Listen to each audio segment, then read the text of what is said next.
Ladies and gentlemen, did you know that the average game of chess lasts just 27 moves?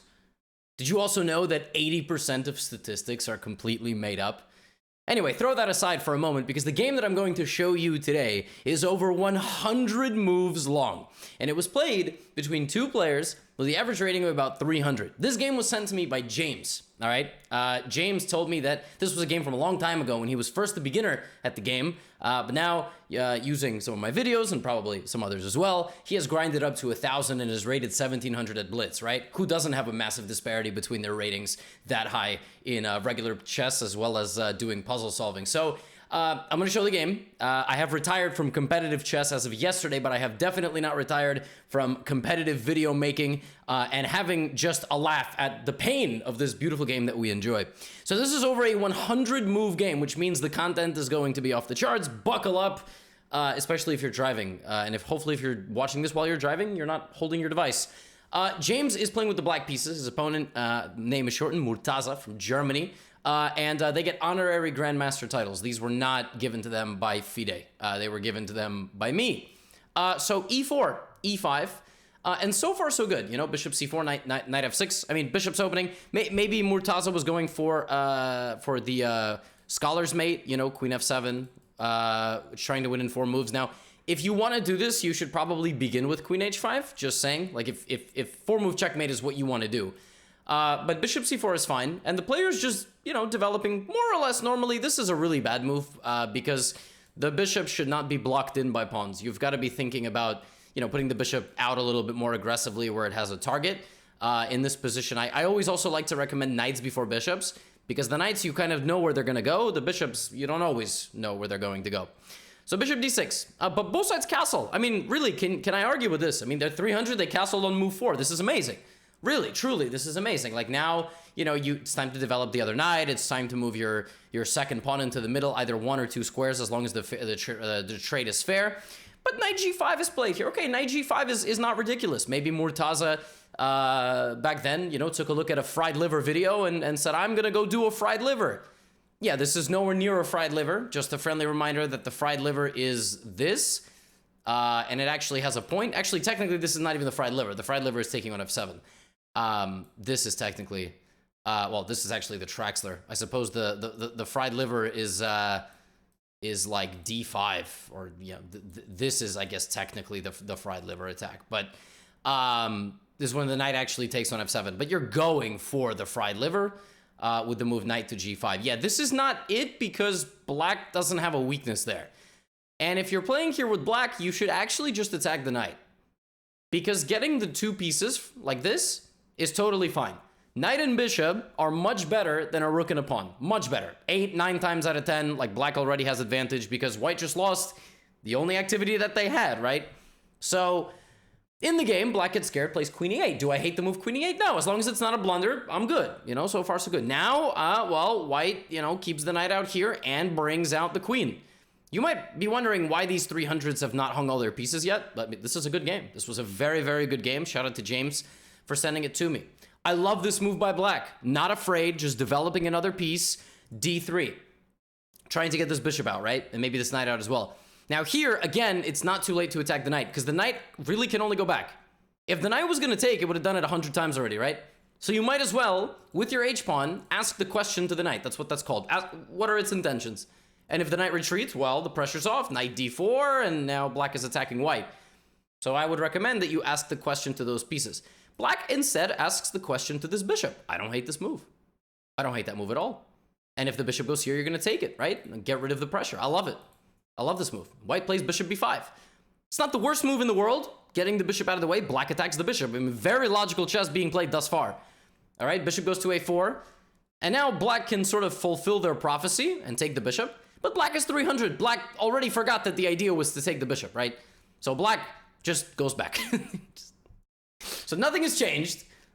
We basically have like the same position as we had here, except the bishop kind of moved and the knight kind of moved. A little dance, a little up, you know, you go there, I go here. All right, terrific. Now it's white's move again. White develops a piece. I love it. Bishop e3, beautiful stuff. Black attacks the bishop, remembering that that was their intention all along. And by move 12, both sides had developed all their pieces. Truly, this is I was not joking when I said that this is like spectacular stuff, right? The only problem that white faces here is the fact that black's position is really rock solid. Black followed all the principles of the game, and therefore is not going to be losing in any amount of time just yet. But now, unfortunately now, it's when you stop being supervised, and now you have to kind of take care of yourself in the wild. Best example I can give you, whenever Lucy and I have to leave the house and Benji has to be by himself, he's a puppy, he will destroy stuff, right? So sometimes we give him a little treat, or we give him like one of his squeak toys, we leave him in his pen, and that's where he feels nice and safe, because if he breaks out of it, he might destroy the house. And that, you know, that tends to kind of like, he takes a nap and he relaxes, and then we come home like in an hour after running some errands. So right now, this is the equivalent. We have left the players alone and the pen is open. They can go around the whole house, eat plants, have diarrhea somewhere, whatever dogs do, right? So, yeah, let's see what happens. Okay, knight d8. I would imagine that the idea of the move knight to d8 is to probably go like knight e6 or something. Knight d5, okay. Galloping in. Black plays rook c8. All right, so black, from a totally equal position, the evaluation is now plus 15. The game is over, completely over. You might say, why is the game over? Well, black just allowed their knight to get taken. I don't know what black was doing with knight d8, rook c8, but white just walked in and offered an exchange, and black completely missed this move. So it's mate in 7. It's literally checkmate in 7 moves. Now, it's difficult to see the mate, though, because it's not this. You're still completely winning if you play that, but it's not mate in 7. But the idea of this is, like, the way you have to think about this is, why is this winning for white? If white got a couple of moves in a row, what will white do? That's the way I want you to think. If white got a couple moves in a row, what will white do? And if you said queen f5, queen h7, or queen h6, queen h7, that is exactly correct. That is what white would do. And black can't stop that. Literally. The only thing black can do is go here. And that just loses a queen. So you lose the queen. Or you can go here, but then you have the same problem, and now you don't have a bishop, right? So literally, there's no way to prevent queen h6 or queen f5, queen h7. So instead of that, or this move, right? By the way, the mate in 5 here is queen f5 straight away. It's more forcing. And after this, you have check here. You have check here, and then this. And game is over. Knight e6, you take, and it's forced mate. But it doesn't matter, because white sacks the knight for nothing. And the amazing thing is, white is still winning. White is still winning. You gotta get to the king with something that attacks the king, right? You gotta get to the king with something that attacks it, because now you just lose the knight. Now, the position is still plus 25. It's plus 25 because all of black's pieces are stuck behind pawns. They're all blocked by their own pieces. So white can win here with mate in 22, which white will not find by force, but you know, the point is that you would give a check, you cannot take, right? Check here, and this is still the same checkmating idea. Black can prolong the suffering with this move, but then at some point, white will move the pawn up. This is a very important thing to remember whenever you want to attack the enemy king, and you want to bring your rook to the party. You have to lift the rook lift, and you have to get rid of the pawn in front of it if possible, right? So now, if I gave you 10 guesses in this position to guess what white played, you will legit never guess it. You won't. White has a lot of legal moves here. I mean, if we count all of them, right? We're not going to, but, you know, maybe like 1, 2, 3, 4, you know, 5, 6, 7, 8, 9, 10, 11, 12, 13, 14, 15, 16, 17, right? Like a lot of moves. You can count them all if you want. It's probably like 30 something. White in this position, after playing the move, knight takes h7, played the move bishop a7. Yeah, I can't explain that move. I almost feel like white was just kind of clicking pieces, and then the legal moves were popping up, you know, like the little circles. And then white was like, oh, I can go to the other side of the board. That's pretty cool. What? Like, you know, some of us play chess to win. Some of us play chess to make long moves. That was a long move. Okay. So black goes rook a8, and the bishop... Oh, no, the bishop's getting defended. White wants the bishop there. But now what? Now the bishop's trapped. Now white goes bishop d5 and loses the bishop, but wins the bishop. And then black doesn't defend the rook. I mean, like, doesn't move the rook. Just loses the rook. What? Why didn't black move the rook? Now, maybe black thought that they were losing the knight, but I don't know if white would have seen that. But yeah, so now we have this position. Now white is winning again. Okay, terrific. Now, remember I told you a while ago that you've got to get the rook lifted? Well, To do that here, you actually have to play f4, right? And if black takes, you actually maybe could sacrifice the rook, but you just have a mate. You have queen g4, the king moves, sorry, queen h3, queen g4, the king moves, and then your rook just goes up and over. That's it. That's just how you win the game. Black has tripled f-pawns, which wall off the king's escape. The king is barricaded in by his own pieces, and the only way to prevent getting mated right away is to go here, and then bishop f2 to try to block the mate. That is it. So the game is over if white plays the move f4, but white, instead of that, begins a campaign here, and white's campaign involves losing a pawn. For nothing, just losing a pawn. Now, this idea still wins, okay? This idea is still completely winning, but it's not easy, right? You wanna move the rooks, but how do you do that? You can't jump over the pawn. So what does white do? White loses one more pawn. Might as well, right? We lost one pawn, we might as well lose another pawn. But when you lose pawns in chess, you open lines, which is exactly the reason why a couple moves ago, the move f4 is so strong, right? Because you open lines potentially. Even sacrificing material here gets you open lines. And then rook f1, rook f3, rook h3, same kind of idea. So white opens up a couple of lines. White is very lucky not to be losing a queen here with a pin, because if the pawn had moved, there would have been a pin. But black plays the move bishop b4, and now white takes the pawn on c7 and actually is winning again. So white has infiltrated. In chess, the two most important things are material and king safety. Black is up 1 point of material, but black's king is in shambles. I mean, literally standing naked in the cold, okay? Some people are into that. Maybe the king is into that, but that king is shivering, all right? He's wide open, all right? And white can get over to that king very fast and at any point. Also, black's queen is literally on the other side of the board. I mean, like, what are we doing, right? And the knight is hanging, and the pawn is hanging, and that pawn might be hanging. So what does black do? Attacks the rook. This is a very common beginner mistake, okay? You see a rook, you attack it. It's gonna move though, right? Like, you have to think it's gonna move. So it's gonna take a pawn or a knight, which is why you have to anticipate your opponent's moves. Well, yeah, Gotham, but you don't do that in your own games, that's why you lose.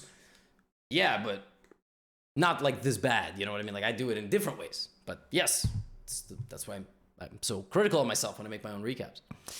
Anyway, you just said that hypothetically, and I just argued with myself. You know, like when you win arguments against other people in the shower, or against yourself, you like argue out loud or mentally. Anyway, white takes the knight, because now black moves the queen to b8. So black is completely lost. White is just taking everything. So from a couple of moves ago, white lost 2 pawns, and then black lost a pawn, a knight, and another pawn. Okay, just all the pieces are just falling off the board. Black plays queen c8 and loses the bishop. Attacks the rook, removes the defense of their own piece, and the bishop is going to die. And now black is down even more material. Now white is up 6 points, and the king for black is weak. And together, that contributes to a plus 12, plus 13 advantage. Okay, terrific. Now another attacking move, surrendering control of both pawns. Should you take the pawn closer to the king or over there? Closer to the king, of course. So you take neither, and you back up 1 square. Yes, of course. What really fascinates me about that decision is the fact that white was taking stuff every move. Literally 4 moves in a row. So what happened? Why did you take 4 things like nom, nom, nom, nom? What happened? It was right there. It was close to you. Why here? Okay, fine. Queen c6. Rook c1. Attacking the queen. The queen moves out of the way. Now, what I would recommend white do here, by the way, is just always make sure there's no back rank problems. Just never get mated, okay? You never know, right? Instead of that, white does this and trades queens. That's also a great move. Now white also has a luft and has 2 rooks versus 1. You might notice that we're nearing an endgame. This is a completely winning endgame for white. All white has to do here is exchange the rooks, if possible. That's the fastest way. Eat all the pawns, make a second queen, or promote a queen, and then win the game. So white just has to hide the king, all right? Then white has to find a way to coordinate the rooks and pick off every weakness. So go after every pawn, okay? Make sure the king is safe. That move does nothing, right? So that move doesn't create a threat. If you're gonna do that, your rooks need to work together. So you gotta do this, okay? Your rooks need to work on the back rank. You do not do this. Like, you see how, like, rook down, like, this is a very scattered approach. There's no game plan here. So white is just sort of pushing things at random. F5 is just the loss of a pawn and just pushing an h-pawn. I don't really know what we're doing here. Rook d6, also just another random move. Now you lose that pawn, now rook c7. So white has not come up with any plan, and white is not taking anything for free. So white is not making any progress. The only advantage that white continues to have is the fact that white has an extra rook.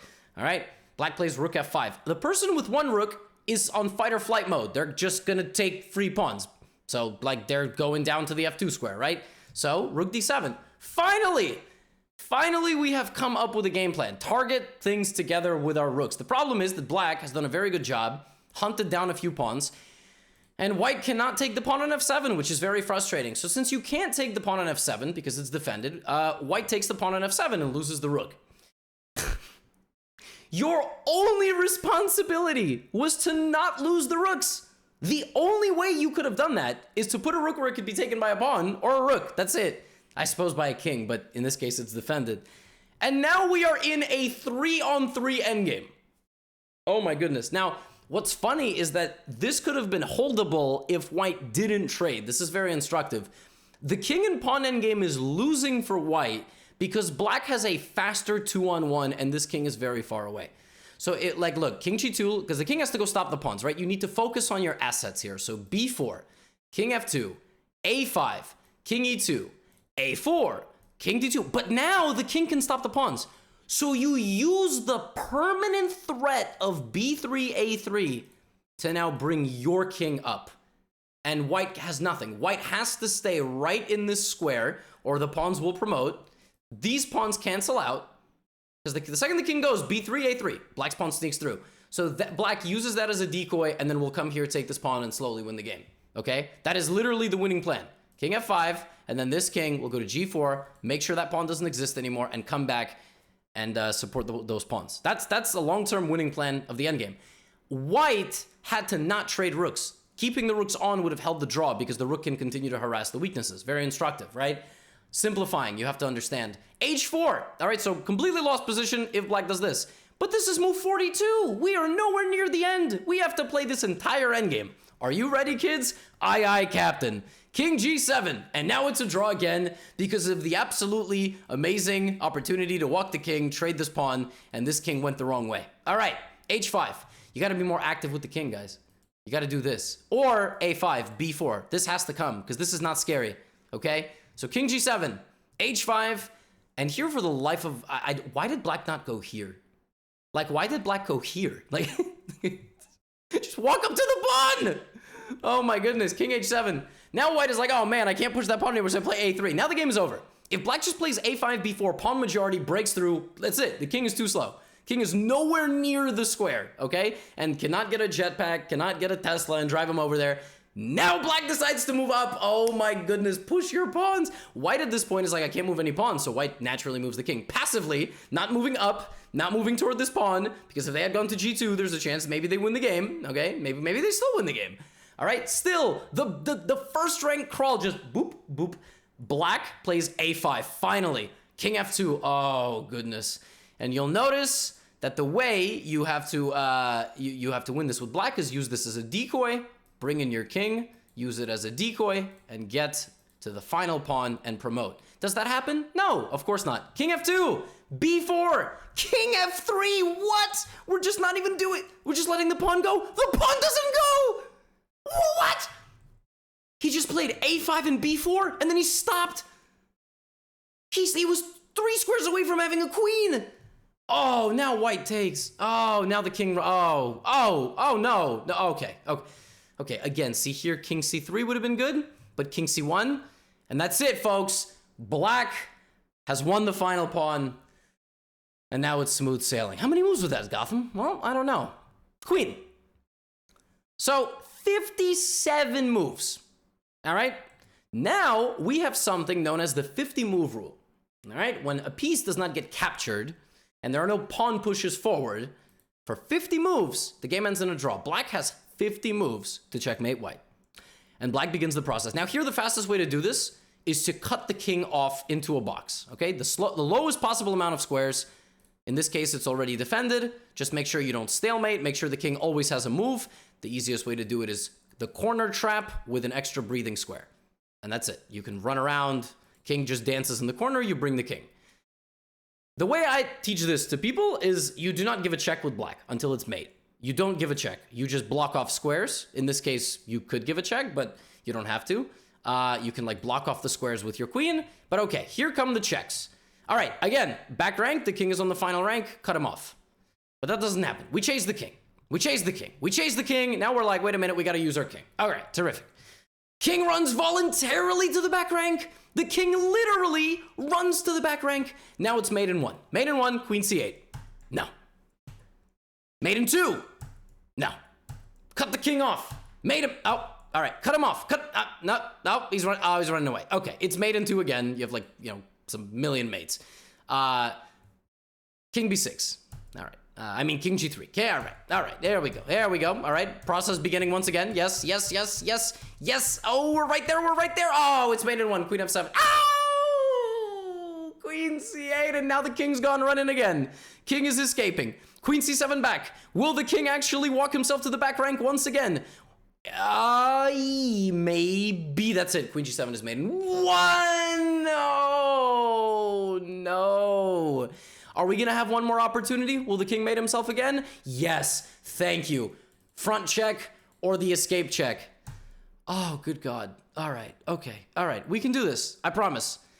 All right, king f8, come on. King f6. All right, yes, the king's boxed in. King's boxed in. No, don't repeat, come on. Just mate him. Queen f7 is mate in 1, right there, a million times. And the players repeat moves.